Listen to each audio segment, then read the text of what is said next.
Hello friends, this is Alan here at ShinobiPixel, and in this Photoshop tutorial, I'm going to show you how to make a custom Photoshop brush that will simulate the bokeh effect. Bokeh. Bokeh is a photography term, of course, and it's defined as the aesthetic quality of the blur produced in out-of-focus parts of an image. It's basically what happens to the image when the lens renders out-of-focus points of light, and then depending on the aperture shape or aberrations in the glass, the bokeh effect can actually end up looking quite different, but also quite pretty. Obviously, this is Photoshop. We're not talking about photography here.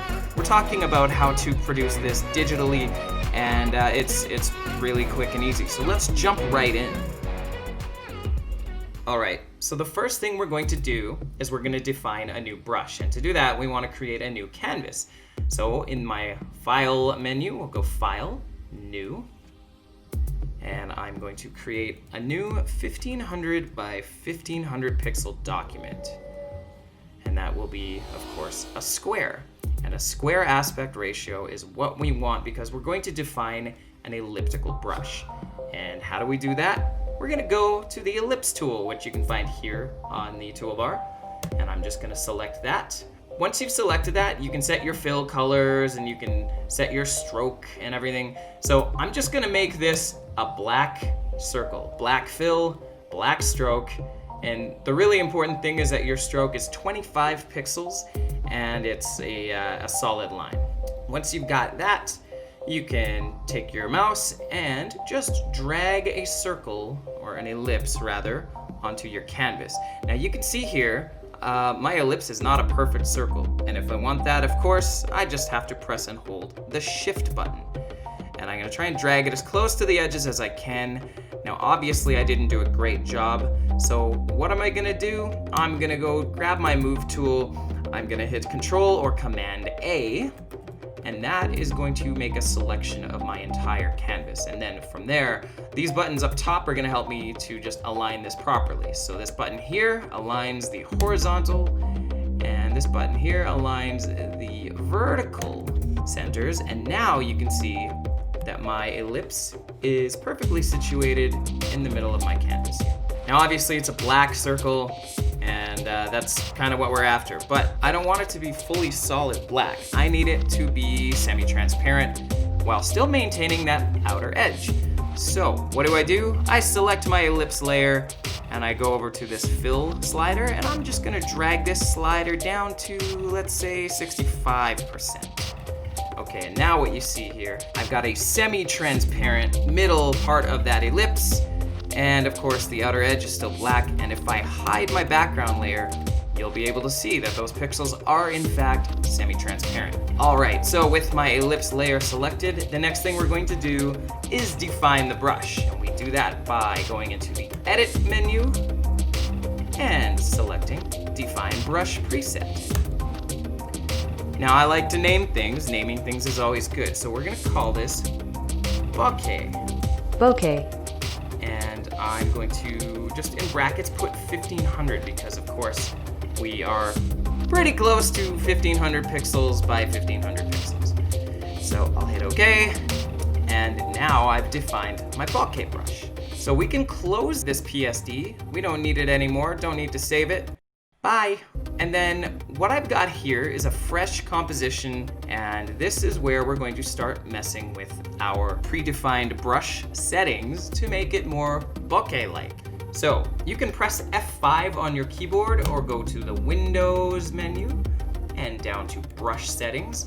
And we're gonna start actually messing around with some of these settings in order to create a bokeh brush. First thing we need to do, on this main section, if you click here, Brush Tip Shape, we can keep everything the way it is, but down here for spacing, let's crank this slider right up to 200. The next thing we're gonna do is select Shape Dynamics, turn that on. We're going to make the size jitter 75.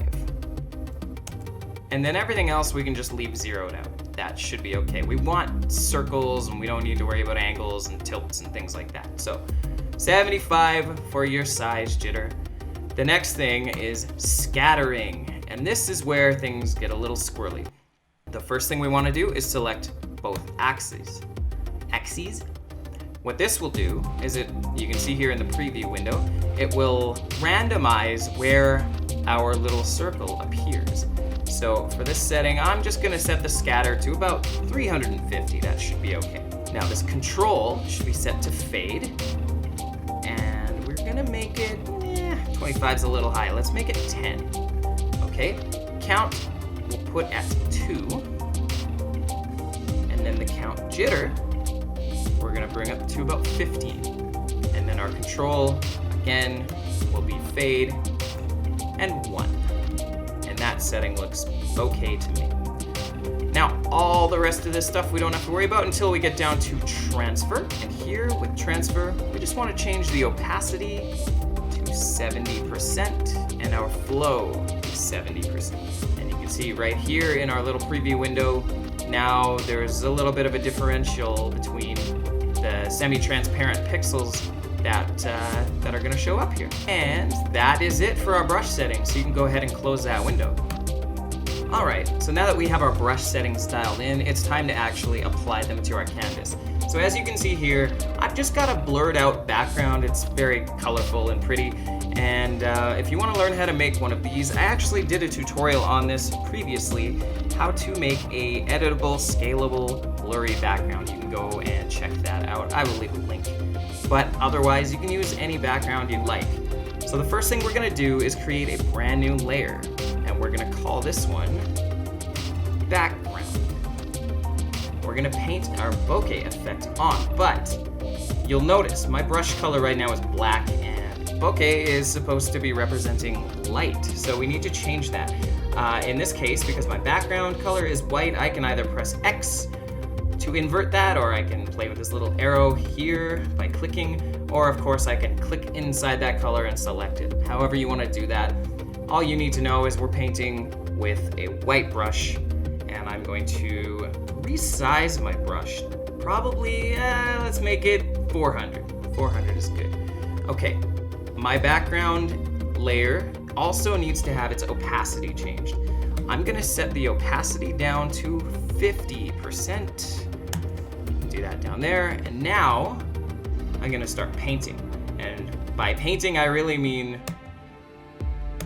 pushing my brush to make little random dots here and there, rather than, dragging my mouse. That looks pretty good. That's about it. I don't want to go too heavy on the background, but you can see right away how we've made semi-transparent pixels, and each little dot that appears is a different size, it's a different opacity. That's exactly what we want. So this is looking great.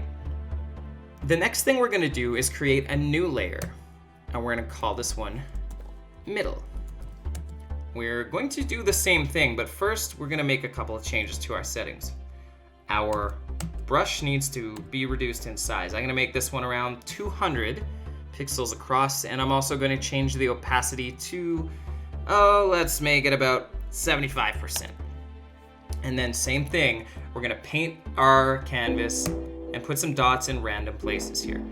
And of course we're not dragging, we're simply pressing our mouse, and our brush is going to randomly scatter our ellipses around. And the next step is to create, you guessed it, another layer. We're going to call this one foreground. And in this case, we're going to leave the opacity of the layer at 100%, and I'm going to reduce the size of my brush all the way down to 100 pixels. And that means that the points of light are going to be a little more concentrated and focused. And again, I'm just kind of smattering these across, and yeah, it looks pretty good. All right, so if you've been paying attention thus far, we've created 3 different layers that contain different sized bokeh patterns that we have drawn on at random using our custom brush preset. The next thing I want to do is convert each of these layers onto their own smart objects. And we want to do that because I'm a fan of non-destructive editing. So starting with the foreground, I'm going to right click on that layer. I'm going to select convert to smart object, and I will do the same with the middle layer, convert to smart object. Now here's something fun. I've called our background layer, of course, background. If I go and convert it to a smart object, it gets renamed to layer 0.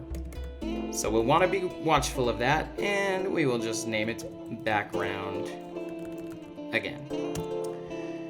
All right, so now our layers have become smart objects.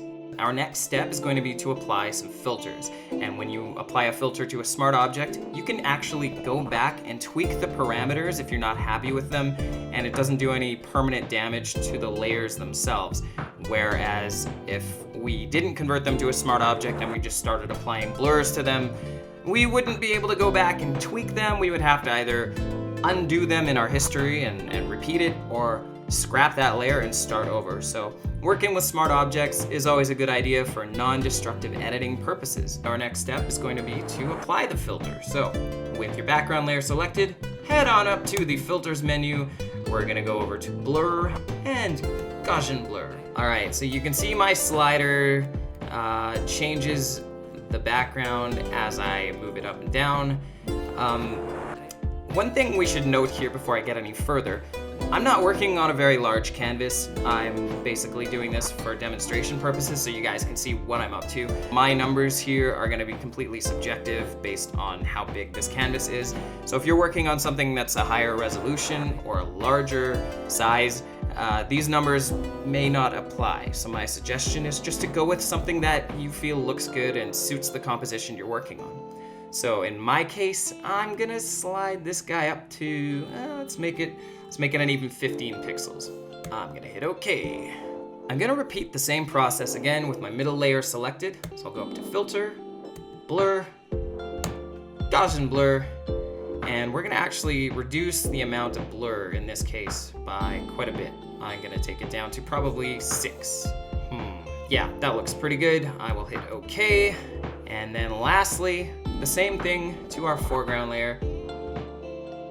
And our foreground layer, we want it to be just a little bit sharper. So I'm gonna probably take this to maybe 2.5 pixels of blur, and I'll hit OK. And now we can see it's looking pretty good, I think. I'm fairly happy with how that's coming across.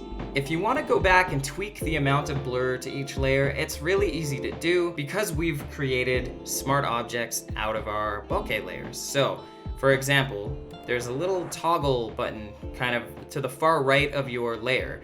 And if you open it up, you can see a smart filter to go with your smart object.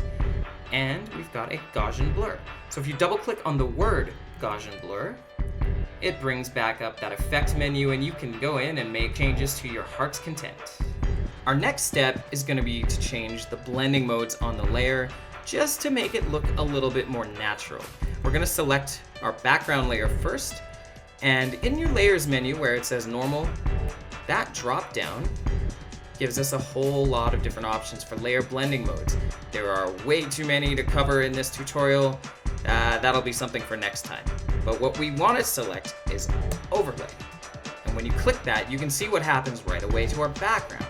Right, these white dots have now taken on the color of the background layer, and they're just a little more vibrant. They look really good. So we're gonna do the same with our middle layer. Select the middle layer, go into this drop down, and we'll hit overlay. And you can see what happens between the middle and the background layers. That overlay effect is actually compounding. So the bright colors that are being introduced are actually playing off of each other. That should be amplified even more when we do the same thing to our foreground color. I'm gonna select overlay. All right, so that's looking pretty good. There's absolutely no harm in experimenting with these blending modes either. If you're not quite happy with how it looks, maybe just fiddling around with the opacity or the fill amount will satisfy you. And if overlay isn't the blending mode for you, you can try some of the other ones. I mean, you can see here I'm demonstrating this just by hovering my mouse over some of the settings. You can watch it change in real time. So if there's a setting you prefer, then go for it. I might actually try setting the middle layer to hard light and reducing the fill by 70%. See what happens. And there we go. I think I actually even prefer that. Those blending modes are things you should definitely familiarize yourself with because they unlock a whole world of effects that you can employ in your compositions. They're great. What I'm gonna do is just select all of my bokeh layers And you can do that by holding Shift and selecting your top and bottom layers, and then pressing Control or Command G, and that'll create a group or a folder for you. And then we can just rename this Bokeh.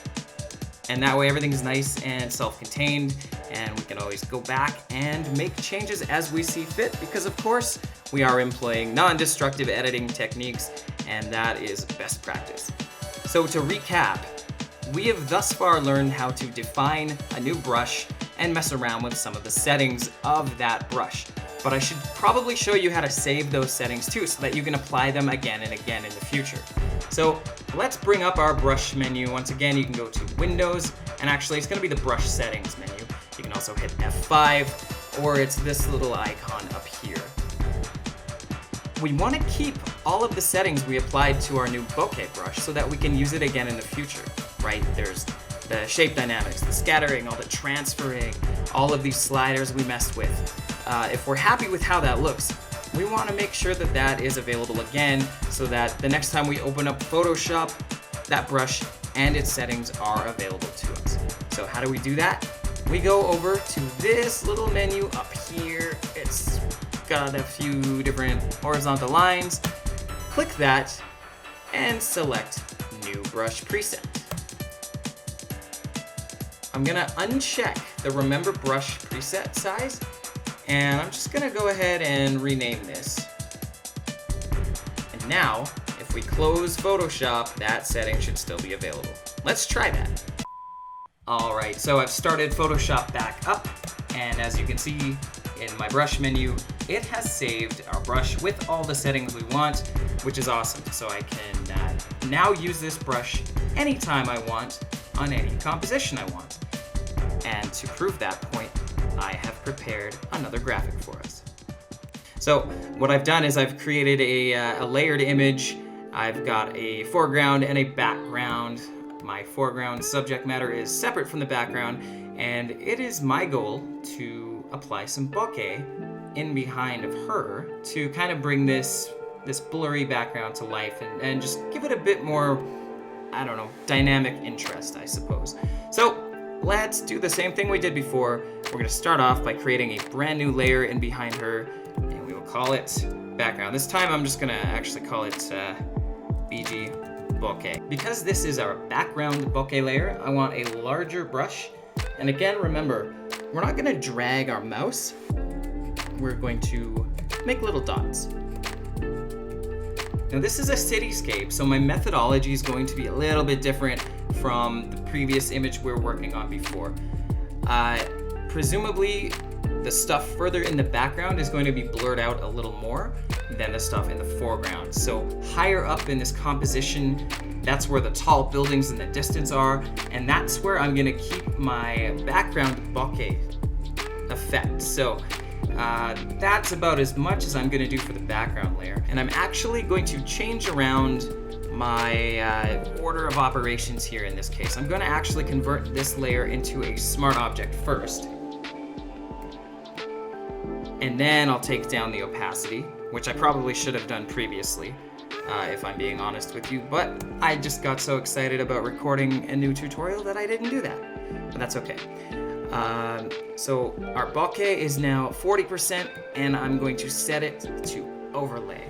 And I'm doing it this way so that I can actually see what I'm painting in the subsequent layers. The next step is, of course, to create our mid-range bokeh layers, and I've created a new layer for that. I can take my brush, increase it in size, and just start painting where I think it would make sense, kind of at the horizon line here. And I'm okay with a little bit of overlap, and I also want to sort of target it more where there's a fair amount of light or bright spots coming from the background itself. So I think that looks pretty good. We will right-click that guy, convert to Smart Object. Then I will change the opacity down to 70%. You know what? Maybe even make it 60. Let's do that.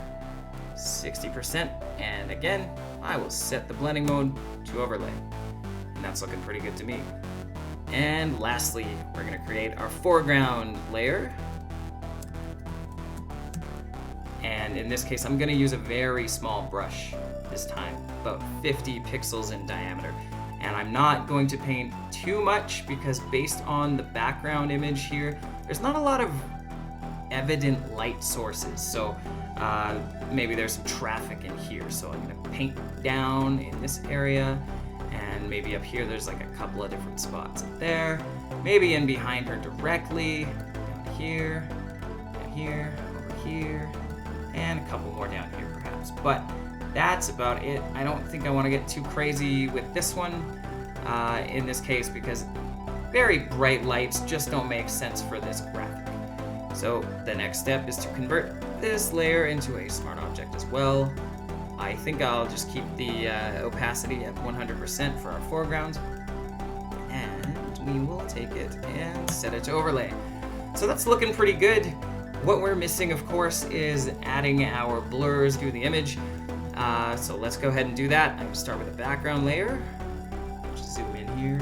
Filter, blur, Gaussian blur. And I will boost up the blur amount here to, let's make it an even 6 pixels. Again, your mileage is gonna vary with these numbers. I'm not working with high resolution imagery here for the sake of this tutorial. So 6 pixels for me is perfect. But if you're using this technique on like a print file, you're probably gonna need a lot more than 6 pixels to get a good blur.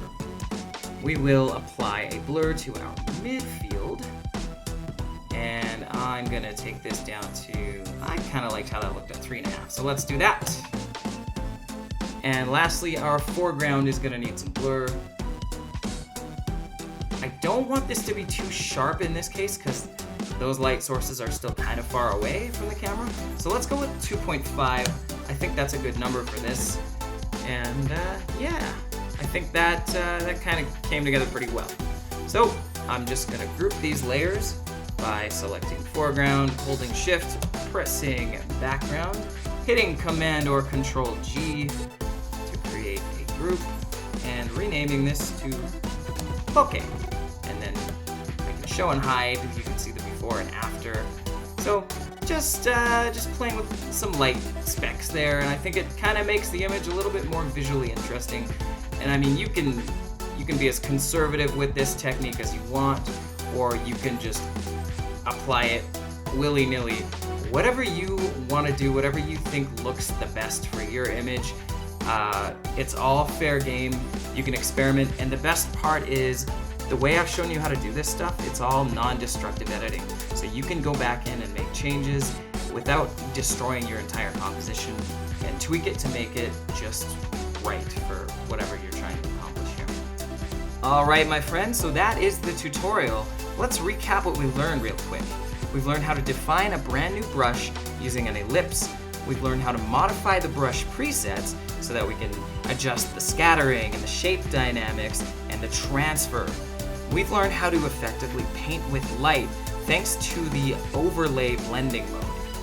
And it's all done through non-destructive editing techniques, which is best practice. I hope you found this tutorial helpful. If you did, leave a comment. I would love to know. And if you use this, hell, drop a link. I want to see what you've come up with. In order to help my channel grow, it would really be awesome if you subscribed, and that way you could see more content like this. And of course, smashing the like button so that the YouTube algorithm knows that my content is helpful. So until next time, my name is Alan. Catch me over on Instagram at ShinobiPixel Studios, and I will see you next time.